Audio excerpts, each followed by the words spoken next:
नमस्ते दोस्तों, जोहार। मैं अभिषेक चक्रवर्ती आप सभी का फिर से अपने यूट्यूब चैनल पर स्वागत करता हूं। दोस्तों आज की इस वीडियो में हम लोग क्लास 11 का इकोनॉमिक्स का जो है मॉडल सेट 1 का पार्ट 2 देखने वाले हैं कंप्लीट एक्सप्लेनेशन के साथ दोस्तों, और कई एक्स्ट्रा क्वेश्चंस भी आपको इस वीडियो के द्वारा बताया जाएगा। तो शुरू से लेकर अंत तक इस वीडियो को जरूर देखिएगा। आप इस वीडियो को देखने के बाद तय मानिए कि आपको एक भी क्वेश्चन को रटने की आवश्यकता नहीं पड़ेगी, आप लोग खुद ब खुद अपने शब्दों में आंसर्स को लिख पाएंगे। तो अगर चैनल पर नए आए तो चैनल को जरूर सब्सक्राइब कर लीजिएगा ताकि आगे की वीडियोस की नोटिफिकेशन सबसे पहले आपको मिल पाए। तो दोस्तों जैसे कि आप सभी को मालूम है कि मैंने आप लोगों को जो है सेट 1 का जो है खंड अ आप लोगों को कंप्लीट करवा दिया था, और उसके बाद दोस्तों यहां पे हम लोग देख पा रहे हैं खंड बी में भी आप लोगों को कई क्वेश्चंस दिए गए जिसमें से केवल आप लोगों को 5 ही क्वेश्चन का आंसर देना है, लेकिन मैं टोटल का टोटल ही आंसर बताऊंगा, वो भी एक्स्ट्रा क्वेश्चंस के साथ, ठीक है, ताकि आप लोग का इससे रिलेटेड कोई भी एग्जाम में क्वेश्चन पूछा जाए तो आपका एग्जाम में क्वेश्चन नहीं छूटे। ठीक है, तो चलिए दोस्तों बिना किसी तरीके वीडियो को स्टार्ट करते हैं। और आप लोग को मालूम होना चाहिए कि इस सेक्शन से आप लोग को जो है हर एक क्वेश्चन के लिए 3 मार्क्स दिए जाएंगे। ठीक है, यानी 3 × 5 इक्वल्स टू आपका हो गया दोस्तों कितना, 15 मार्क्स। इस सेक्शन से आपको 15 मार्क्स मिलने वाले हैं। दोस्तों आज की इस वीडियो का सबसे पहला क्वेश्चन हम लोग देख सकते हैं क्या पूछा गया यहाँ पे, समांतर माध्य के गुण और दोष को लिखिए, right the merits and demerits of arithmetic mean. दोस्तों इसका आंसर जो हम लोग है हिंदी और इंग्लिश दोनों में ही देखेंगे ताकि जो है दोनों मीडियम के स्टूडेंट्स को कोई दिक्कत ना हो। बिल्कुल आसान और स्पष्ट भाषा में एग्जांपल के साथ बताऊंगा ताकि आप अभी इस वीडियो को देखने के बाद जो है अपने शब्दों में ही आंसर्स को लिख पाए। ठीक है, तो चलिए स्टार्ट करते हैं और फटाफट अपने फ्रेंड्स के साथ जल्दी जल्दी शेयर कर दीजिए ताकि मुझे जो है एक पॉजिटिव एनर्जी मिले आप लोग के लिए मेहनत करने के लिए। ठीक है, तो चलिए पहला क्वेश्चन का आंसर हम लोग देख लेते हैं। समांतर माध्य के निम्नलिखित गुण है। ठीक है, पहला मेरिट्स ऑफ अरिथमेटिक मीन का जो है पहला पॉइंट जो है वो है सरलता, जिसे हम इंग्लिश में कहते हैं सिंप्लिसिटी। ठीक है, यह आसानी से जो है दोस्तों समझा जा सकता है एवं इसकी गणना जो है सरलता पूर्वक किया जा सकता है। आप सभी को मालूम है जिन्होंने मीन को कैलकुलेट किया होगा अरिथमेटिक मीन को, क्या करते हैं हम लोग इसमें दोस्तों, डायरेक्ट जो है आपको जो वैल्यू दिया गया, आंकड़ा दिया गया, डेटा दिया गया, उसको क्या करना है, इसका जो फॉर्मूला है वहां इसका वैल्यू को पुट करना है और आप आंसर पा सकते हैं। यानी simple to understand and easy to compute. ठीक है, आप लोगों को पता है कि इसको कैलकुलेट करने के लिए हमें ज्यादा दिमाग नहीं लगाना पड़ता है। ठीक है, यहां समांतर माध्य को समझने के लिए हमें ज्यादा दिमाग नहीं लगाना पड़ता है, कोई कठिनाई नहीं होती है क्योंकि हमारे पास आंकड़े जो है उपलब्ध होते हैं, डेटा अवेलेबल होते हैं जिसकी गणना हम फॉर्मूला पुट करके आसानी से जो है प्राप्त कर सकते हैं। यानी दोस्तों इजी टू क्या है, कंप्यूट है दोस्तों। यानी हम कह सकते हैं simple basic knowledge of addition, multiplication and division of numbers is required in this method. ठीक है, तो ये सबसे पहला पॉइंट आप लोग लिख सकते हैं। ठीक है, इसका नीचे जो है आप लोग को इंग्लिश में भी आंसर मिल जाएगा, मैं खाली समझा रहा हूं, आप लोग समझते चलिए, उसके बाद आप लोग बताइएगा कि आप लोग खुद अपने शब्दों में लिख सकते हैं या नहीं। दूसरा पॉइंट है प्रतिनिधित्व, रिप्रेजेंटेटिव। यह जो है यह माप आंकड़ों का सर्वोत्तम प्रतिनिधित्व करता है क्योंकि यह सारणी की प्रत्येक मद पर आधारित है। This measure best represent the data as it based on each item of the table. दोस्तों मतलब क्या यहां पे कहा जा रहा है, अरिथमेटिक मीन में हर एक डेटा आंकड़ा का उपयोग किया जाता है। आप सभी जब इसका कैलकुलेशन करते हैं, चाहे 1 2 3 4 5 कोई भी नंबर है, हम लोग क्या किसी एक नंबर को चूज करके हम बना सकते हैं या 2-3 नंबर को चुन ले और बाकी 3 नंबर को छोड़ दे, ऐसा होता है अरिथमेटिक मीन में? नहीं होता है। यहां हर एक डेटा का उपयोग किया जाता है दोस्तों। आप सभी जब क्लास 10th में भी बनाए होंगे तो आप लोग को मालूम होगा कि हम जब मीन का सॉल्यूशन करते हैं, अरिथमेटिक मीन को जब हम सॉल्व करते हैं तो हमको हर एक डेटा का उपयोग करना पड़ता है। यानी दोस्तों यहां पे हर एक डेटा का अपना इंपॉर्टेंस है। ठीक है, तो दोस्तों इसलिए जो है यहां पे क्या लिखा गया है कि यह आंकड़ों का, यह जो माप है आंकड़ों का सर्वोत्तम प्रतिनिधित्व करता है क्योंकि यह सारणी की प्रत्येक मद पर क्या है दोस्तों, आधारित है। ठीक है, हर एक डेटा का अपने आप में इंपॉर्टेंस है। ठीक है, उसके बाद दोस्तों तीसरा नंबर जो पॉइंट लिखा गया है वो भी काफी समझने वाला चीज है। यहां पे लिखा गया है आंकड़ों की व्यवस्था की आवश्यकता नहीं। ठीक है दोस्तों, आप मोड और मीडियन जब बनाए होंगे तो उसको हमको जो है हम लोग को व्यवस्थीकरण करना पड़ता है, जबकि इसमें जो है arrangement of data is not required. ठीक है, आंकड़ों की व्यवस्था की इसमें कोई भी आवश्यकता नहीं पड़ती है। समांतर माध्य की गणना के लिए आंकड़ों की व्यवस्था की आवश्यकता नहीं पड़ती है। The arrangement of data is not required for computing the arithmetic mean. ठीक है, आप सभी को मालूम है। उसके बाद दोस्तों अगर बात करें पॉइंट नंबर 4 में, गणना में स्थिरता क्या आती है दोस्तों, गणना में स्थिरता, स्टेबिलिटी इन कैलकुलेशन का बात किया गया है। ठीक है, यानी नमूनों के परिवर्तन से कम प्रभावित होता है। अब दोस्तों इसको थोड़ा सा समझ लीजिए वरना आप लोग को दिक्कत होने वाली है। Less affected by change of samples. यानी दोस्तों आप सभी जानते हैं कि समांतर माध्य की गणना कैलकुलेशन ऑफ अरिथमेटिक मीन में हम 3 विधि से इसको प्राप्त करते हैं। पहला है प्रत्यक्ष विधि, डायरेक्ट मेथड, दूसरा लघु विधि, शॉर्टकट मेथड, तीसरा है पद विचलन विधि, स्टेप डिविएशन मेथड। ये आप सभी पढ़े होंगे, अगर नहीं पढ़े हैं तो पढ़िए, और अगर आप लोग ये तीनों मेथड्स पढ़ना चाहते हैं नीचे कमेंट कीजिएगा, मैं इस पर भी अलग से वीडियो लेके आऊंगा। ठीक है, अरिथमेटिक मीन में जो है हम लोग को 3 विधि के बारे में, 3 मेथड्स के बारे में आप लोग को जानकारी होना चाहिए। डायरेक्ट मेथड, प्रत्यक्ष विधि, दूसरा है आपका लघु विधि शॉर्टकट मेथड, और तीसरा आपका पद विचलन विधि जिसे हम स्टेप डिविएशन मेथड कहते हैं। चाहे हम इन तीनों में से किसी भी मेथड का यूज करें दोस्तों अर्थमेटिक मीन निकालने के लिए, हमें जो आंसर जो मिलेगा वो सेम ही मिलने वाला है। ठीक है, इसलिए इसकी गणना में जो है दोस्तों स्थिरता पाया जाता है, स्टेबिलिटी इन कैलकुलेशन पाया जाता है। तो दोस्तों ये चारों पॉइंट्स को आप इंग्लिश में भी यहाँ पे लिख सकते हैं इसके मेरिट्स में। ठीक है, simplicity, representation, arrangement of data is not required, उसके बाद दोस्तों स्टेबिलिटी इन कैलकुलेशन। तो ये आप चारों पॉइंट्स को जो है आप लिख दीजिएगा, आपको अच्छे मार्क्स मिलेंगे। अब हम लोग इसका डीमेरिट यानी दोष भी देख लेते हैं दोस्तों। ठीक है, यहाँ पे देख सकते हैं दोष के बारे में क्या लिखा गया, समांतर माध्य के निम्नलिखित दोष है। सबसे पहला जो पॉइंट लिखा गया यहाँ पे दोस्तों वो है डिमेरिट्स ऑफ अर्थमेटिक मीन का सबसे पहला पॉइंट है बेकार परिणाम। ठीक है, यानी दोस्तों एब्सर्ड रिजल्ट, कभी कभी समांतर माध्य से प्राप्त परिणाम सही नहीं होते एवं वह काल्पनिक होते हैं, जो होता है दोस्तों फिक्शनल होता है। ठीक है, और फिक्शनल औसत से जो है ये प्रभावित होता है। ठीक है, तो sometimes the result obtained from arithmetic mean are not correct and they are influenced by fictional average. ठीक है, उदाहरण के लिए एग्जांपल से मैं समझा देता हूं, आप लोगों को समझ में आ जाएगा। ठीक है, एक परिवार में, एक फैमिली में जो है दोस्तों औसत सीमांत सदस्य जो है 5.7, यानी दोस्तों हम कभी भी किसी भी फैमिली मेंबर्स को जो है काउंट करेंगे तो क्या आप उसको डेसिबल में दिखा सकते हैं? नहीं दिखा सकते हैं, जो कि सबसे बड़ा जो है यहाँ पे इसका प्रॉब्लम यही है। ठीक है, यहाँ पे हम लोग या फिर 5.3 में ऐसे कभी हम निकाल के दिखा सकते हैं? नहीं दिखा सकते दोस्तों। ठीक है, तो दोस्तों याद रखिएगा, उदाहरण के लिए मैंने बता दिया एक परिवार में औसत सीमांत सदस्य 5.7 या 5.3 में नहीं हो सकता है। ठीक है, डेसिबल में कभी हम किसी को नहीं दिखा सकते, क्योंकि ये जो फैमिली मेंबर्स होते हैं वो पूर्ण संख्या में होता है, होल नंबर्स में होता है। मैंने अभी क्या बताया, for example the average parallel members in a family not 5.7 और 3.7 they always be in perfect number, whole number में वो होता है, जबकि हम लोग का कभी कभी आंसर जो है पॉइंट में भी इसका कैलकुलेशन करते हैं तो निकल जाता है। ठीक है, तो यहाँ पे कभी कभी हमें एब्सर्ड रिजल्ट देखने को मिलता है, बेकार परिणाम देखने को मिलता है। ठीक है, इसके बाद दोस्तों पॉइंट नंबर 2 देख सकते हैं क्या कहा गया यहाँ पे। इसको अगर आप लोग नहीं समझिएगा तो कितना भी रट लीजिएगा आपको याद होने वाला नहीं है। इसे मैं एग्जांपल के साथ इसलिए आप लोगों को समझा दूंगा ताकि अभी आप लोग को तुरंत इसको कांसेप्ट क्लियर हो जाए। सीमांत मूल्यों से प्रभावित, अफेक्टेड बाय एक्सट्रीम वैल्यूज। ठीक है, यानी कभी कभी गणना किया गया समांतर माध्य प्रतिनिधित्व नहीं करता है, वह सामान्यतः असामान्य बाह्य मूल्यों से क्या होता है दोस्तों, प्रभावित होता है। Sometimes the calculated arithmetic mean is not represented by unequal external values। ठीक है दोस्तों, यहां पे बोलने का मतलब है क्या कि एग्जांपल के लिए हमारे पास, हम लोग समझ लेते हैं इसको एक एग्जांपल से। हमारे पास 3 वैल्यूज है। ठीक है, 3 वैल्यूज में हम लेते हैं, मान लेते हैं क्या, एक नंबर लेते हैं 5, दूसरा 25 और तीसरा वैल्यू ले लेते हैं आप 270। ठीक है दोस्तों, अगर हमको इसका मीन निकालने के लिए बोला जाए, ठीक है, माध्य निकालने के लिए, तो आप सभी जानते हैं माध्य का फॉर्मूला क्या होता है, सम ऑफ ऑल ऑब्जर्वेशन यानी sigma x by number of observation यानी एन। ठीक है, तो अगर आप इसको कैलकुलेट कीजिएगा 5 + 25 + 270, ठीक है, divided by number of observation कितना है दोस्तों, 1 2 3। ठीक है, तो यहाँ पे अगर आप कैलकुलेट कीजिएगा तो 300 डिवाइडेड बाय 3। ठीक है, तो आपका आंसर कितना आ जाएगा, 100। कितना आएगा दोस्तों, 100। तो यहां हम देख सकते हैं दोस्तों, ये जो 3 वैल्यूज लिए हम लोग 5, 25 और 270। ठीक है, तो दोस्तों यहां पे जो आप देख रहे हैं सभी के लिए जो आपका एवरेज कितना निकला, मीन कितना निकला, 100 निकला। कितना निकला, 100 निकला। ठीक है, ऐसा क्यों हुआ दोस्तों, क्योंकि यहां जो हम लोगों ने है एक 2 छोटे वैल्यूज के बीच एक बहुत बड़ा वैल्यू ले लिया, एक्सट्रीम वैल्यू ले लिया। ठीक है, जिसके कारण ही दोस्तों जो है ये हमारा जो है मीन काफी ज्यादा निकल चुका है, 100 निकल चुका है, जो इन दोनों के काफी नजदीक भी नहीं है। ठीक है, बहुत ज्यादा है। ठीक है, वही दोस्तों अगर आप यहाँ पे 5 और 25 का अगर मीन निकालते तो 5 + 25 का अगर आप मीन निकालिएगा दोस्तों तो आपका कितना हो जाएगा, आपका यहाँ पे 5 + 25 यानी होगी आपका 30, और 30 को डिवाइड दीजिएगा 2 से तो आपका निकल जाएगा 15। ठीक है, ये जो दोस्तों 15 है, ये 15 नजदीक है किसका, 5 और 25 का। लेकिन दोस्तों मैंने जब तीनों को लिया था तो 100 निकला था। क्या ये 100 जो है नजदीक है 5 और 25 का? नहीं है ना। तो दोस्तों यहाँ पे क्या होता है, सबसे बड़ा डिमेरिट क्या है इसका कि कभी कभी छोटे छोटे वैल्यूज के साथ एक बड़ा वैल्यू आ जाता है ना,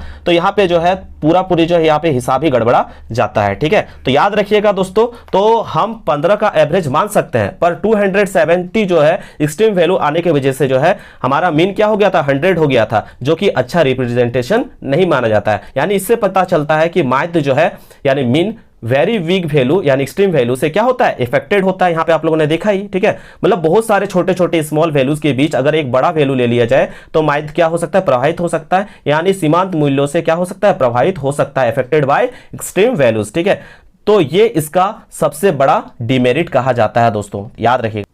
जैसा कि दोस्तों आप सभी जानते हैं कि all items of the series में कैलकुलेशन होता है।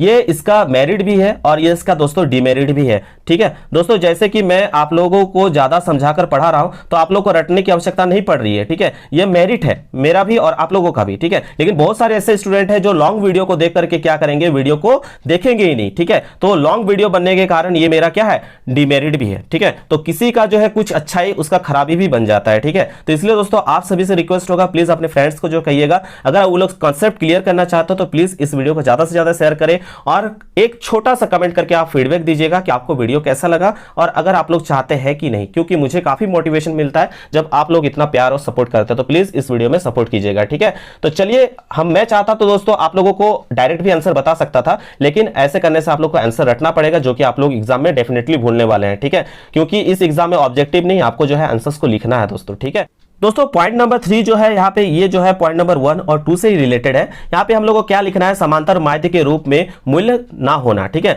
Non existence value as mean, समांतर माध्य का प्रतिनिधित्व करने वाला मूल्य जो है श्रृंखला में नहीं हो सकता है। ठीक है, arithmetic mean can not be represented in the value series. ठीक है, तो in the above example there is no place in the series of arithmetic mean, आप सभी ने अभी जाना। ठीक है, पॉइंट नंबर 4 की बात कर ले तो दोस्तों क्या लिखा गया है, अधिक मूल्यों की मदों पर अधिक भार। ठीक है, more stress on item of higher values. ठीक है, यहां पे दोस्तों क्या कहा कि इसको भी समझ लीजिए, समांतर माध्य श्रृंखला के बड़े मूल्यों मदों से अधिक प्रभावित होता, अभी मैंने आपको बताया एक्सट्रीम वैल्यूज के बारे में। ठीक है, एवं छोटे मूल्यों पर का जो है ध्यान नहीं रखता है। Arithmetic mean is more affected by larger values items of the series and does not take care of small items. यदि बड़े कोई वैल्यू आ जाता है तो छोटे वैल्यूज का कोई महत्व नहीं रहता है। देखा आप लोगों ने कि मैंने 525 और 270 का एग्जांपल लिया, उसमें जब मैंने उसका एवरेज निकाला तो वो 100 जो है किसका नजदीक निकला, 270 का, जबकि 5 और 25 का जो है दूर दूर तक कोई उसका नजदीक का बात नहीं हो पा रहा था दोस्तों। तो कोई एक्सट्रीम वैल्यू आ जाता है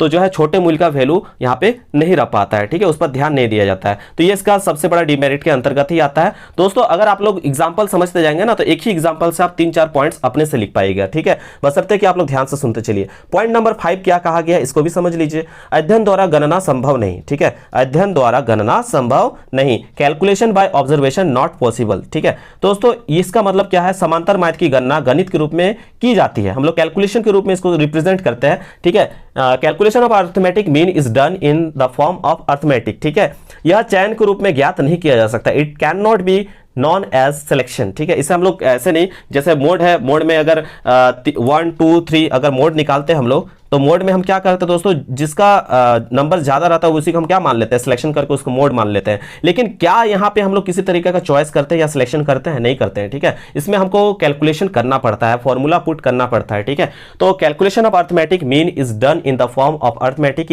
it can not be known as selection. ठीक है, इसे हम लोग चयन के रूप में ज्ञात नहीं कर सकते हैं। ठीक है, हम लोग को कैलकुलेशन करना ही पड़ेगा। ठीक है, चलिए इसके बाद दोस्तों आप लोग इसको जो है फिर से एक बार सुनिएगा, आपका तय मानिए कि आप बिना रटे जो है इसका आंसर को खुद अपने शब्दों में लिख लीजिएगा। चलिए, इस वीडियो को अगर पसंद आ रहा है तो बिल्कुल लाइक शेयर एंड कमेंट कीजिएगा। यही दोस्तों मैंने अभी इंग्लिश में भी जो है यहाँ पे लिख दिया, जो आप लोगों को बताया अभी। ठीक है, ये 5 पॉइंट आप लोग लिख लीजिएगा, ये आपके लॉन्ग आंसर में भी काम आएगा, शॉर्ट आंसर में भी। ठीक है, याद रखिएगा ये शॉर्ट आंसर टाइप का क्वेश्चन है, इसलिए आप लोग इसमें 3 ही पॉइंट्स जो आपको अच्छे से समझ में आए उस 3 पॉइंट्स को लिखिएगा। कभी कभी जो हुआ 12 एग्जाम के साथ, क्लास 12 के स्टूडेंट के साथ, जो शॉर्ट आंसर टाइप क्वेश्चन में दिया गया था मॉडल पेपर में, उससे उन लोगों को लॉन्ग आंसर टाइप में पूछ दिया गया था। तो इसलिए जो है मैंने 5-5 पॉइंट्स आप लोग को लिखवा दिया, ताकि अगर ये लॉन्ग आंसर टाइप क्वेश्चन में भी पूछे तो आपको दिक्कत ना हो। ठीक है, चलिए आगे के क्वेश्चन को देख लेते हैं। क्या पूछा गया है, पूछा गया है माध्य विचलन से आप क्या समझते हैं, माध्यिका से माध्य विचलन ज्ञात करने का सूत्र को लिखिए। दोस्तों याद रखिएगा, सबसे पहले हमको माध्य विचलन के बारे में पूछा गया तो उसके बारे में हम लोग लिखेंगे। ठीक है, तो यहां पे क्या लिखना है, माध्य विचलन श्रेणी के किसी माध्यक या माध्यिका से ज्ञात किए गए विभिन्न मूल्यों का समांतर माध्य है। दूसरे शब्दों में माध्य विचलन किसी श्रेणी के समस्त मूल्यों के विचलन और डिविएशन का माध्य है। अतः वह मूल्य जो किसी भी श्रेणी के मध्य से निकाले गए विभिन्न मूल्यों के औसत विचलन को दर्शाते हैं। ठीक है, माध्य विचलन कहलाता है। माध्य विचलन में जो निकालते वक्त जो है प्लस और माइनस चिन्हों को ध्यान नहीं दिया जाता है, अर्थात सभी चिन्ह जो होता है दोस्तों इसमें क्या होता है, पॉजिटिव मान लिया जाता है। ठीक है, चलिए इसको इंग्लिश में देख लेते हैं कैसे लिखेंगे।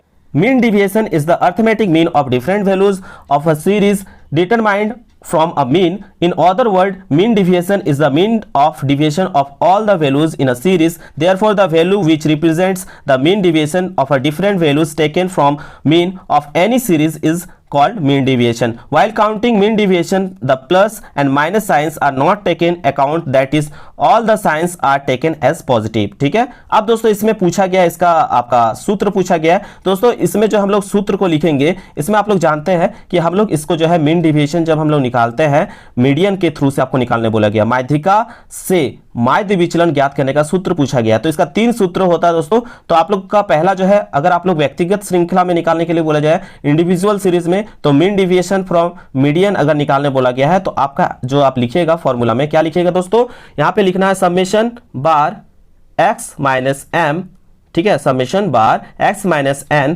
Over n, x minus n over n। और आप लोग को और इस तरह से भी हम लोग कई बार लिखते हैं समेशन बार dm ओवर n, ठीक है। ये किसके लिए है दोस्तों, व्यक्तिगत श्रृंखला इंडिविजुअल सीरीज के लिए ये फॉर्मूला पुट होगा, ठीक है। अब दोस्तों अगर हम लोग को आपका खंडित श्रृंखला में अगर आए, ठीक है, तो यहाँ पे आपको पूछा गया सभी रूल्स को लिखने के लिए, यहाँ पे तो हमको सभी रूल्स के बारे में लिखना जरूरी है, ठीक है। तो mean deviation from median in discrete series का बात किया है, तो खंडित श्रृंखला में जो है इसका फॉर्मूला क्या होगा, mean deviation from median in discrete series दोस्तों यहाँ होगा summation F bar dm over n, ठीक है, ये इसका रूल होगा। अब दोस्तों हम लोग देख लेते हैं अखंडित श्रृंखला यानी कंटिन्यूअस सीरीज में इसका रूल क्या होगा, mean deviation from median in continuous series. अखंडित श्रृंखला में माध्यिका से माध्य विचलन हम लोग निकाल रहे हैं, ठीक है। तो mean deviation from median summation f, ठीक है, बार dm ओवर n, ठीक है।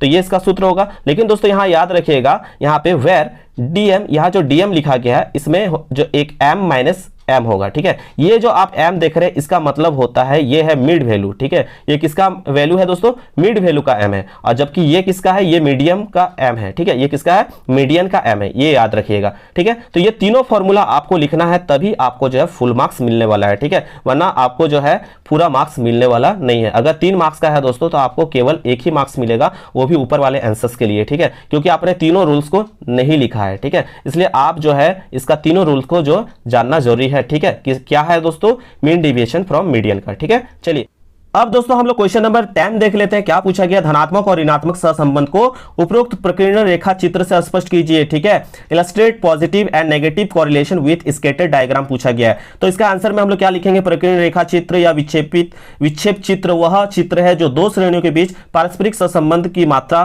को ग्राफ पर दर्शाता है। यह सरल और आकर्षक विधि है। यह किसी भी संख्यात्मक मान की गणना किए बिना 2 चरों के बीच संबंध का अध्ययन कराने की एक सबसे सरल विधि है, ठीक है। इंग्लिश में भी देख लेते हैं। Scatter diagram is a simple and attractive method of diagrammatic representation of a bivariate distribution to determine the nature of correlation between variables. It is the simplest method of studying the relationship between variables without calculating any numerical value, ठीक है। दोस्तों ऐसे क्या समझ में आप लोग को नहीं आया ना, बिल्कुल ऐसे समझ में नहीं आएगा। डायरेक्ट आंसर आप लोग करेंगे तो आपको कोई भी कॉन्सेप्ट क्लियर नहीं होगा, कितना भी रट लीजिए आपका रटने से याद होने वाला ही नहीं है, ठीक है, क्योंकि इकोनॉमिक्स जो है कॉन्सेप्ट पर है, ठीक है।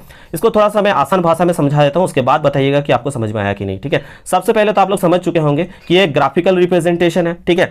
ये ग्राफिकल रिप्रेजेंटेशन है, इसमें हम लोग जो है कोरिलेशन को नंबर में डिफाइन नहीं करते। हम लोग इसमें जो है कोरिलेशन जो ग्राफ बनाएंगे दोस्तों, उसको जो हम लोग नंबर में डिफाइन नहीं करेंगे, ठीक है दोस्तों। उसमें हम ना तो लाइंस का भी यहाँ पे यूज करेंगे, हम लोग किसी भी लाइंस का यहाँ पे यूज नहीं करेंगे, ठीक है। जो स्कैटर डायग्राम होता है उसमें हम लाइंस ड्रॉ नहीं करते ऐसे, ठीक है, ऐसे ऐसे लाइंस का हम लोग ड्रॉ नहीं करते हैं, ठीक है। बल्कि याद रखिएगा दोस्तों, जो स्कैटर डायग्राम होता है इसमें प्रकीर्णन रेखा चित्र जो होता है इसमें हम लोग कोरिलेशन को डॉट्स में दिखाते हैं। किस में दिखाते हैं दोस्तों, डॉट्स में दिखाते हैं, ठीक है, ऐसे, ठीक है। तो याद रखिएगा इसे ऐसे ही हम लोग जो है शो करते हैं। स्कैटर डायग्राम बहुत ही सिंपल मेथड है दोस्तों, क्योंकि यहाँ पे हम लोग को कुछ भी कैलकुलेशन करने की जरूरत नहीं होती है। जो डेटा दिया जाता है, जो आपके पास आंकड़े उपलब्ध है, उसे ग्राफ में प्लॉट करना है। यह बहुत ही आसान विधि है। इसमें हम केवल 2 वेरिएबल्स के साथ इसे शो कर सकते हैं, ठीक है। इसमें मल्टी वेरिएंट्स का जो है यहाँ पे कोई भी काम नहीं आता है, ठीक है। तो इसको आप लोग को याद रखना है। आप समझ चुके होंगे कॉन्सेप्ट इसका। यह किसी भी संख्यात्मक मान की गणना किए बिना 2 चरों के बीच का संबंध का अध्ययन कराने की सबसे सरल विधि है। It is a simplest method of studying the relationship between 2 variables without calculating any numerical value, ठीक है। तो यही था इसका पूरा बात जो कि आप लोगों को बताना था, ठीक है। तो यहाँ पे आपको समझ में आ चुका है, यह सिंपलेस्ट मेथड है दो वेरिएबल के बीच का रिलेशनशिप को समझाने का। यहाँ पर कोई भी कैलकुलेशन करने की आवश्यकता नहीं पड़ती है हमें न्यूमेरिकल वैल्यू की, यहाँ कोई कैलकुलेशन नहीं है। तो आप समझ चुके हैं कि ये काफी ज्यादा इजी है, इसीलिए ठीक है। इसमें जो डेटा आपको दिया गया बस आपको ग्राफ में उसको क्या करना है, प्लॉट करना है। आपको उसको ग्राफ में जो है आपको उसको क्या करना है दोस्तों, प्लॉट करना है, बस यही था ये, ठीक है। अब हम लोग को जो क्वेश्चन में पूछा गया है, आपका पूछा गया क्या, धनात्मक और ऋणात्मक सहसंबंध पूछा गया। दोस्तों इस चीज को जो है ना आप लोग को समझ लीजिए, आप लोग नहीं तो गलत आंसर लिख के आइएगा, ठीक है। दोस्तों यहाँ पे पूछा गया धनात्मक और ऋणात्मक, ठीक है। याद रखिएगा प्रकीर्ण रेखा चित्र का अध्ययन जो हम लोग 4 प्रकार से करते हैं, ठीक है। इंटरप्रिटेशन ऑफ स्कैटर डायग्राम, ठीक है, हम लोग 4 टाइप्स में देखते हैं। पहला पूर्ण धनात्मक सहसंबंध यानी पॉजिटिव परफेक्ट पॉजिटिव कोरिलेशन। उसके बाद दोस्तों पूर्ण ऋणात्मक सहसंबंध परफेक्ट नेगेटिव कोरिलेशन। तीसरा धनात्मक सहसंबंध पॉजिटिव कोरिलेशन। चौथा ऋणात्मक सहसंबंध नेगेटिव कोरिलेशन। तो दोस्तों यहाँ पे आपका पूर्ण नहीं पूछा गया, यहाँ पे जो आपका पूर्ण नहीं पूछा गया बल्कि यहाँ पे धनात्मक और ऋणात्मक पूछा गया, ठीक है। पॉजिटिव कोरिलेशन और नेगेटिव कोरिलेशन तीसरा नंबर और चौथा नंबर वाला पॉइंट पूछा गया। तो हम लोग को जो है वही तीसरा और चौथा का ही हमको आंसर को लिखना है, ना कि पहला और दूसरा का, ठीक है। आपका ये 4 पॉइंट्स 4 आपको याद रखना है। क्या, perfect positive correlation, perfect negative correlation, यहाँ पे पॉजिटिव कोरिलेशन और एक नेगेटिव कोरिलेशन। तो आपको पॉजिटिव और नेगेटिव पूछा गया तो आपको उसी का आंसर लिखना है, ना कि आपका परफेक्ट नेगेटिव का लिख दिया बुक से ढूंढ के और नेट पे जो है उसी को छाप दिया आप। ऐसा आपको नहीं करना है, ठीक है। जो पूछा जाए, जितना पूछा जाए वही लिखिएगा, ठीक है, ताकि आपको फुल मार्क्स मिले।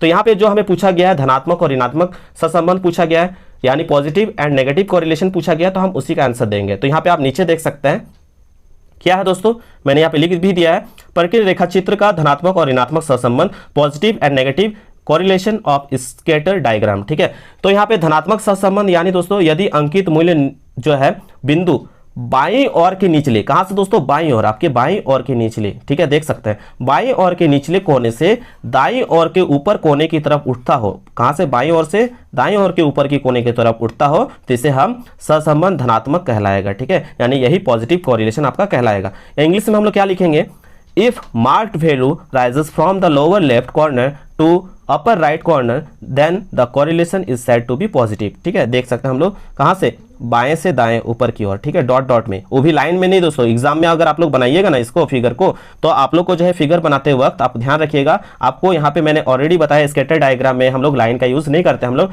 डॉट्स में उसको डेटा को प्लॉट करते हैं, ठीक है, नीचे से ऊपर की ओर पॉजिटिव में, ठीक है। नेगेटिव में कैसे करते हैं आप लोग उसको भी देख लीजिए, ठीक है।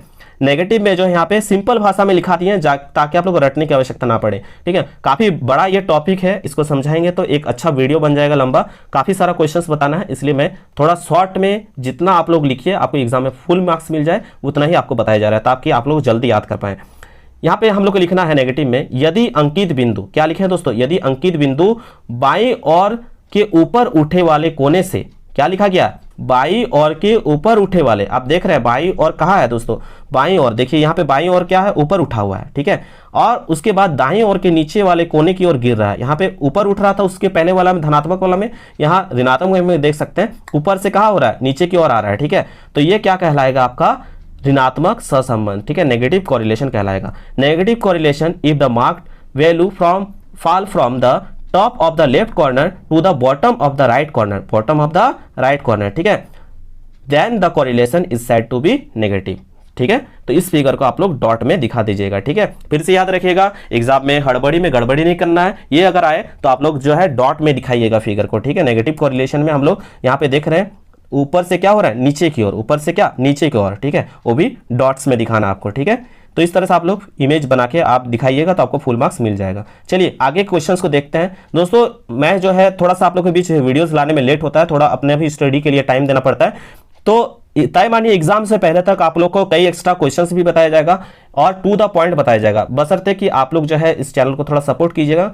काफी ज्यादा डिमोटिवेटेड हो गया हूं कुछ दिन से, एकदम व्यूज नहीं जा रहे, तो प्लीज आप लोग सपोर्ट कीजिएगा। क्वेश्चन नंबर 11 में क्या पूछा गया दोस्तों, यहाँ पे देख सकते हैं आधार अवधि के किन्हीं 3 वांछित गुणों को लिखिए, mention any 3 characteristics of the base year पूछा गया, ठीक है। तो आधार वर्ष के बारे में पूछा गया, क्या लिखेंगे इसके बारे में मैंने पहले भी आप लोग को बताया हुआ है। तो इसमें लिखना है सूचकांक की रचना वर्तमान वर्ष की कीमत के अनुसार किसी विशेष अवधि की कीमतों में अंतर माप के लिए की जाती है। इस प्रकार तुलना के लिए अपनाए गए पिछले वर्ष को हम लोग क्या मानते हैं, आधार वर्ष मानते हैं, ठीक है। जैसे एग्जाम्पल के लिए अगर हमको क्या करना है, अगर आपसे पूछा जाएगा कि आप जब क्लास 5 में थे, आप जब क्लास 5 में थे तो आपका जो पेन का रेट था, जो आप पेन खरीद रहे हैं अभी 10 रुपए में, वो पेन आपको उस समय में 7 रुपए में मिल जाती था, आपको मालूम होगा। ठीक है, तो आप जो है इस पीरियड को जो आप पता कर रहे हैं 2000, अगर बात करें हम लोग 2015 से लेकर आपका 2015 से लेकर आपका 2000 अभी कितना चल रहा है 22। ठीक है, तो जिस ईयर से हमने उस चीज का वैल्यू को पकड़ा वही मेरा क्या है बेस ईयर कहलाएगा, वही क्या कहलाएगा बेस ईयर। ठीक है, तो दोस्तों यहाँ पे जो आप देख रहे हैं क्या कहा गया है कि आधार अवधि में निम्नलिखित वांछनीय गुण होने चाहिए। ठीक है, पहला पॉइंट हम लोग क्या लिखेंगे कि गणना के उद्देश्य से यह या तो महीने से कम या 1 वर्ष से अधिक नहीं होना चाहिए। ठीक है, the base period should not have the following desirable qualities. ठीक है, पहला, the base year should not be either too short और टू लॉन्ग। ठीक है, पहला ये आपको पॉइंट लिखना है। दूसरा पॉइंट क्या है दोस्तों, आधार वर्ष जो है बहुत निकट या बहुत दूर नहीं होना चाहिए। ठीक है, तो यहां पे देख सकते हैं सांख्यिकीय विद चालू वर्ष स्थिति की तुलना आधार वर्ष की स्थिति में करते हैं, इसलिए यदि आधार वर्ष चालू वर्ष से बहुत दूर है तो तुलना अर्थहीन हो जाता है। ऐसा नहीं होना चाहिए दोस्तों कि आप लोग जो डेटा है एकदम काफी डिस्टेंस वाले डेटा को ले लीजिएगा। ठीक है, क्योंकि यदि हम ऐसे समय का डेटा ले लेते हैं जिस समय लोगों का रुचि, लोगों का फैशन, उसमें क्या था, चेंजेस था, और अभी का डेटा ले लेंगे तो दोस्तों हो सकता है कि वो आपका गलत होगा। ठीक है, तो दोस्तों यहाँ पे ये चीज आपको ध्यान रखना है। ठीक है, तो इसी तरह से यदि आधार वर्ष चालू वर्ष के निकट है तो तुलना, स्वाद, वरीयता, फैशन जो है में परिवर्तन पकड़ने में विफलता रहती है। ठीक है, तो काफी ज्यादा दूर जो होगा या काफी ज्यादा निकट होगा तो इसको जो हम लोग डेटा को पकड़ने में काफी ज्यादा हम लोग को प्रॉब्लम होगा। ठीक है, ना तो बहुत ज्यादा दूर होना चाहिए, ना तो बहुत ज्यादा करीब होना चाहिए। ठीक है, तो दोस्तों इस प्रकार एक सार्थक तुलना करने के लिए आधार वर्ष या तो बहुत दूर नहीं होना चाहिए या तो चालू वर्ष के बहुत करीब नहीं होना चाहिए, यानी करंट ईयर के बहुत नजदीक नहीं होना चाहिए। तो ये आपको याद रखना है, ना तो बहुत दूर ना तो बहुत नजदीक। ठीक है, ये आपका आधार वर्ष में सबसे इंपॉर्टेंट चीज आपको याद रखना है। ठीक है, तो यहाँ पे इंग्लिश में भी लिखा गया है the base year should not be too near too far. ठीक है, ना तो ज्यादा नजदीक ना तो ज्यादा दूर। ठीक है, चलिए अगले पॉइंट को देख लेते हैं क्या लिखा गया। आधार वर्ष का चयन इस प्रकार किया जाना चाहिए कि उसके लिए डेटा उपलब्ध हो। ठीक है, ऐसा नहीं कि हम ऐसा टाइम पीरियड ले लिए उसका डेटा ही मेरे पास उपलब्ध नहीं है तो क्या हम दोनों के बीच का अंतर कर पाएंगे, नहीं कर पाएंगे। ठीक है, तो उस समय में मैं बात करूं कि लगभग 2 से 4 साल पहले, 5 साल पहले का बात करें कि उस समय में स्प्लेंडर का जो गाड़ी था वो इतने रेंज में आ जाता था, इतना प्राइस में आ जाता था, जबकि आज के समय में जो स्प्लेंडर गाड़ी का रेट है 1 लाख अबव हो चुका है। ठीक है, तो मेरे पास डेटा अवेलेबल है तभी तो मैं बता पा रहा हूं, ऐसा समय नहीं लेना है जिस समय वो गाड़ी ही नहीं था। ठीक है, या उस समय कोई भी गाड़ी का डेटा ही अवेलेबल नहीं रहता था, तो ऐसा नहीं होना चाहिए। ठीक है, तो इसलिए यहां पे लिखा गया है आधार वर्ष का चयन इस प्रकार किया जाना चाहिए ताकि जो है उसके लिए डेटा उपलब्ध हो। The base year should be selected in such a way that the data is available for. ठीक है, ये आपको पॉइंट में लिख देना है। ठीक है, चलिए अगर दोस्तों ये आपका 5 मार्क्स में पूछे तो आपको 4 पॉइंट लिखना, अदरवाइज मैंने जो 3 पॉइंट बताया वो आप लोग लिख लीजिएगा। चौथा नंबर पॉइंट भी इजी है, अगर आपको ये पॉइंट इजी में याद हो जाता है तो आप इसको अपने 3 पॉइंट्स में से लिख लीजिएगा। हमेशा एक चीज ज्यादा याद करके रखिएगा, यदि तीसरा चीज भूल जाते हैं तो चौथा चीज जोड़ के आप एग्जाम में लिख सकते हैं, इसलिए मैं थोड़ा एक्स्ट्रा आप लोग को बता दिया करता हूं। ठीक है, आधार वर्ष की अवधि को लगातार अद्यतन किया जाना चाहिए। ठीक है, तो यानी दोस्तों आप लोग को जो हमेशा स्वाद, वरीयता, फैशन बदलाव के कारण आधार वर्ष को लगातार अद्यतन किया जाना चाहिए, इस चीज का यूज किया जाना चाहिए। तुलना जो है भ्रामक या अनिर्णायक नहीं होना चाहिए, इस चीज का भी आपको ध्यान रखना चाहिए। ठीक है, the base period should be updated continuously. ठीक है, चलिए ये था आप लोग का इस क्वेश्चन का आंसर। ठीक है, परफेक्ट आंसर है दोस्तों, इसको आप लोग 2 बार सुनिएगा, आपको जो है रटने की आवश्यकता नहीं पड़ेगी। अब दोस्तों आज की इस वीडियो का मोस्ट इंपॉर्टेंट क्वेश्चन देख सकते हैं, क्वेश्चन नंबर 12 जो कि आपका बुक 2 से पूछा गया दोस्तों। बुक का नाम है भारत का आर्थिक विकास। ठीक है, तो यहां पे पूछा गया है काम के बदले अनाज कार्यक्रम के अर्थ को स्पष्ट कीजिए, illustrate the meaning of food for work program. ठीक है, तो फूड फॉर वर्क प्रोग्राम से रिलेटेड क्वेश्चन पूछा गया, इसका आंसर को ऐसे लिखेंगे हम लोग। काम के बदले अनाज कार्यक्रम प्रभावशाली निष्पादन फरवरी 2001 में 5 महीने के लिए किया गया था। बाद में इसका प्रोग्रेस को देखते हुए इसको जो है विस्तार भी किया गया। ठीक है, इस कार्यक्रम का मुख्य उद्देश्य 8 राज्यों में इसका जो है विस्तार किया गया था। कहां कहां? गुजरात, छत्तीसगढ़, हिमाचल प्रदेश, मध्य प्रदेश, महाराष्ट्र, उड़ीसा, राजस्थान और उत्तरांचल, जिसे हम लोग उत्तराखंड के नाम से जानते हैं, आदि कई क्षेत्रों में जहां सूखाग्रस्त प्रभावित क्षेत्र थे वहां इसका जो है इस प्रोग्राम को लाया गया था। ठीक है, इसमें जो है प्रभावित क्षेत्रों में मजदूरी और रोजगार के द्वारा खाद्य सुरक्षा प्रदान करना इसका मुख्य उद्देश्य था। ठीक है, इसमें जो है दोस्तों जो सूखाग्रस्त जो क्षेत्र था उसमें सूखाग्रस्त राज्यों को उचित मात्रा में खाद्य पदार्थों की उपलब्धि सुनिश्चित कराया जाता था। राज्य सरकार द्वारा मजदूरी आंशिक रूप से तथा नगद तथा आंशिक रूप से वस्तु प्रदान की जाती थी, यानी खाद्य सामग्री भी दिया जाता था और आंशिक रूप से उन्हें नगद कैश भी दिया जाता था। शेष मजदूरी नगद में किया जाता था। ठीक है, तो ये होगा इसका करेक्ट आंसर, आप लोग इसको नोट करके लिख लीजिएगा। ठीक है, थोड़ा पूछा जाए उतना वर्ड्स में लिखे ताकि आपको फुल मार्क्स मिल पाए। ठीक है, ऐसा नहीं कि नेट में आया जो 2-3 लाइन का उसको लिख दिए और एग्जाम में आ गया, ऐसा नहीं। ठीक है,